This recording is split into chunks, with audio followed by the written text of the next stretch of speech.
Hey, I'm Wanda. I think I'm Ron. We're Scoog's Wandering Ways. And you might be wondering why we're going to talk about the subject that we're going to talk about, because it's a nice, bright, sunshiny day.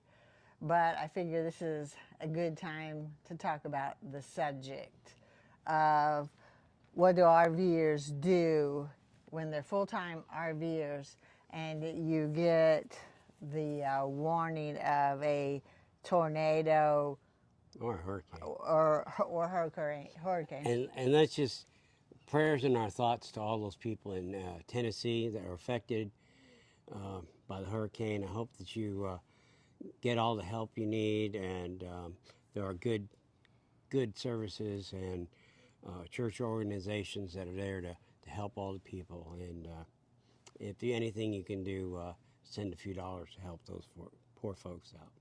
But back to the video. Okay, so the questions, and so one of the reasons, or several of the reasons, that I also wanted to talk about this is that after the tornadoes up in Tennessee, the next night, then the storms started coming through here, and our trailer was shaking pretty good. We had 45-mile-an-hour wind gusts. Nothing like those folks in Tennessee, Yeah. but it was enough to shake the trailer. And the other reason that, again, some of that kind of stuff makes me nervous is that years ago we had another trailer and in Missouri where we had lived, and we were not living in that trailer at the time. It was just parked in our driveway. But we woke up in the middle of the night and we were having, I heard hail coming on our sticks and bricks house, and started looking out the windows, and then realized we were in, like, we thought it was a tornado, but it actually, they ended up saying they were tornado winds and gusts. And we actually had, it was a 30-foot trailer. I think so. And it had been flipped over onto its side and shoved up against our truck that was parked next to it and completely destroyed. And again, Yeah. thankfully, we were not in that trailer. But it does, depending on where you are and how the wind hits you. Out of curiosity, I did look up to see how much wind gust can take over, to take a trailer over. And one of the sites said for a 18-foot that it could withstand, I think it said like 53 miles per hour, and then depending on how much bigger, slightly more. So it could get you. The other thing that reminded me too was when we went to South Dakota and we pulled into this RV park, and again there was another trailer flipped on its side, and out of curiosity I asked them what happened, and they had said that a good wind gust came through and just flipped that thing over on its side. I mean, it was destroyed. So whether it's a severe thunderstorm, whether it's a tornado, a hurricane coming, what are some of the things we need to do? So Ron, one of the things you said that we needed to do and prep. Well, the track radar, I think we all have cell phones and computers, but sometimes during a storm, you may lose internet. So get yourself a inexpensive, something that has weather radio, NOAA forecast. That usually stays on no matter what's happening in your area. Mm-hmm. And have a good first aid kit, whether it's something you make on your own like we have, mm-hmm. or you buy it in a store or online. You don't have to spend a fortune, just some basic stuff. Then the question comes up, should you leave your trailer hooked to your truck? And so that question is, are you planning on leaving? So for us, it's like they say, Your stabilizer should be down, and your slides are in for maximum if you're just going to stay. If you're going to try to ride out the storm. Now, if you're tracking the storm, it's coming your way, and you have a way to get out, leave your truck hooked to your trailer so you can just jump in the truck and go somewhere. At least go at right angles away from the storm, if that's possible in your situation. And out of curiosity, we have watched multiple other videos to see what some of the people were saying. One guy found interesting as he was riding out part of a storm, and that was part of a hurricane. He said face the vehicle into the wind. So if you have that wind app, which you have on your phone. Mine is a My Radar app.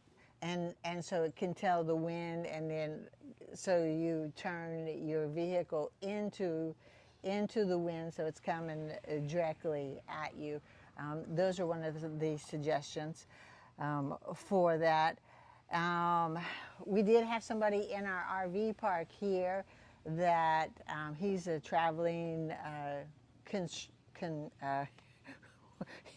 he works construction, and anyways, on one of the sites that he was at, I think they said a storm was coming in. He had hooked up and started going, but then the wind started whipping his trailer so bad. He said he stopped and just dropped the trailer and took off because it was too dangerous. It's not this is our home, but at the same time, it's not worth your life. Hopefully, you got insurance and can do that. Several of the other people, we've seen people, trying to outrun the storms and things like that, and it's kind of crazy. So if you're going to try to do that, I'm not even sure I would suggest taking and you your got time. two different diameters here, parameters. A hurricane, they're going to say a week from Tuesday, there's going to be a hurricane in your area. So if you're not going to withstand a hurricane or you don't want to be there, you have 7 days to get out of that area. Tornadoes, we're not so lucky. Sometimes we don't get notices. Maybe it's 5-6 minutes, sometimes less than that. So have a place to go. Is the campground, is there a bathroom? Is there a community room made of brick or concrete, something sturdy? Do they have underground facilities? Things like that. Check in advance. Another thing to check for, if something does happen, you are injured, first aid kit doesn't do, but while you're in the area, before this even happens, is there an urgent care near you? Is there a local hospital there near you? These are the things that you can just check on every time you're traveling, because it's not maybe the storm, you could get hurt just doing stuff. Oh yeah, some of the other things. Make sure if you know the storm is coming, anything that you have out and laying around, make sure you get it packed away, because again, you got that flying debris that you want to watch out for that can break your windows or other people's windows and things like that. So I definitely would not want to be the cause that one of my things out flew into somebody else's window and caused damage. One other thing, make sure somebody knows where you are before the storm comes. I am in such and such a place, and there's a storm coming. If you don't hear back from me, check on, just so they know where you were before communications break down. We lose the internet, we lose cell service, maybe even electric power for days. So. Yeah, especially if you are not in a general RV park. A lot of people are out doing dispersed camping and things like that, or in parks that just don't have a whole lot of people. Yeah, make sure and let them know. If you are going to make a run for it, you're not going to take your RV or whatever you're in, it's suggested also you have a bug out bag, just so you've got your meds and things like snacks, maybe the flashlight, again, the little pocket radio that can work, and cell phone, battery, a battery pack. If you want to you can battery up this if you have to, battery up a cell phone if there's still cell phone coverage, and have extra batteries with you. and have some fresh water bottles and, like she said, snacks. You don't know when there'll be anything available. You may be several days before you can get some supplies. We were also talking about the question, what do RVers do when you don't have a place to go? The campground we're here right now has no shelter, has no bathrooms. There are 51 sites, but there are no concrete buildings. It was suggested, know where you're at, know where you could go. So if you had enough time, like there's a big Catholic church not far from here, there's Walmart and things like that. So if you wanted to go and hang out at Walmart for several hours hoping a storm passes by. Or any other storm. We're not. Yeah, but severe thunderstorms.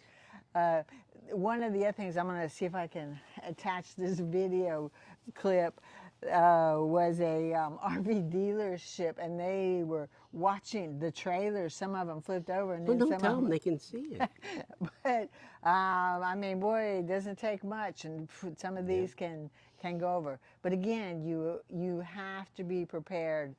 And we also talked about, do we treat it like the Weather Channel? If you're in a car and you see a tornado, do you treat it like that? Some of them said, find a shallow ditch or get into the lowest spot and make, to try to avoid.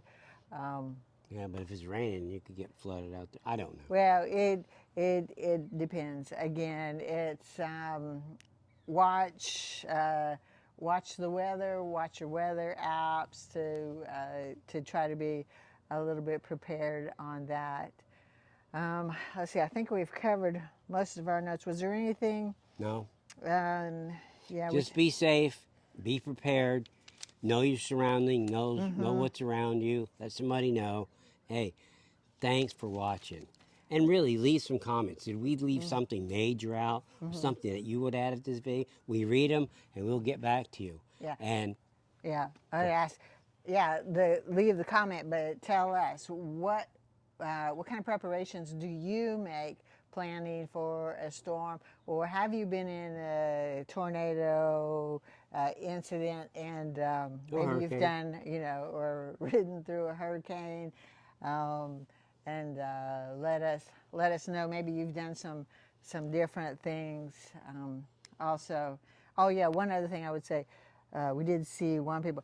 Maybe you're parked close to someone's home. I'm sure if you went and started pounding on their door, and maybe somebody let you into a sturdier structure on that one too. But anyways, again, thanks for watching. We ask that you please subscribe and hit the like button and the notification bell. Ding, ding, ding. and See follow you next us on. time. And stay safe. Watch out for the Really. storm. Season's coming. All right. Ciao.